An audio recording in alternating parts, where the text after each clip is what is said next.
Friends, welcome to DS kitchen. આજે આપણે સાંભાર મસાલો બનાવીશું. સાંભાર મસાલો બનાવવા માટેના ઇન્ગ્રેડિયન્ટ્સ જોઈ લઈએ આપણે. સાંભાર મસાલો બનાવવા માટે મેં અહીંયા 1 ચમચી જીરું લીધેલું છે, 2.5 ચમચી ધાણા લીધેલા છે, 1/2 ચમચી મેથી લીધેલી છે, 1 ચમચી મગની દાળ લીધેલી છે, 1 ચમચી અડદની દાળ લીધી છે, 1 ચમચી ચણાની દાળ લીધી છે, ચપટી હિંગ લીધી છે, 1/2 ચમચી મરી લીધા છે, 2 ચમચી લાલ મરચું પાવડર લીધું છે, 8 થી 10 લીમડાના પાન લીધા છે.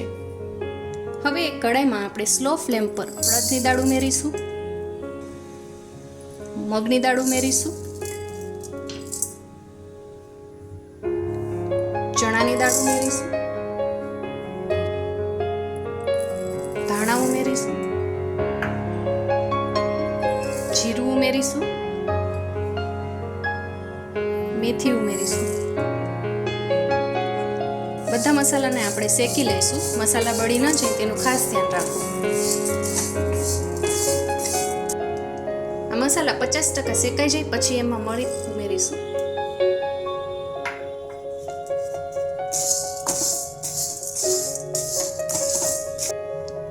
મસાલા શેકાઈ જવા આવે ત્યારે સાવ છેલ્લે લીમડાના પાન ઉમેરીશું.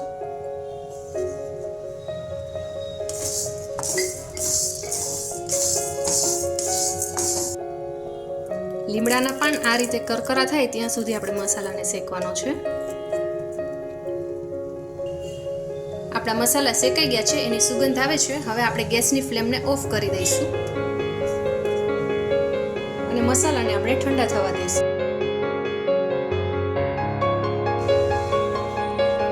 આપણા મસાલા ઠરી ગયા છે, એને આપણે મિક્સર જારમાં લઈ લઈશું. હવે મિક્સર જારમાં આપણે હિંગ ઉમેરીશું, લાલ મરચું પાવડર ઉમેરીશું,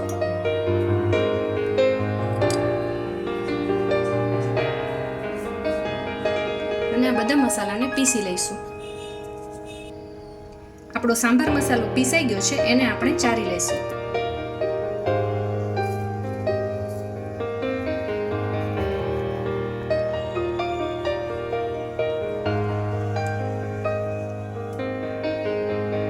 આપણો સાંભાર મસાલો તૈયાર છે, એને આપણે એરટાઇટ કન્ટેનરમાં ભરી લઈશું.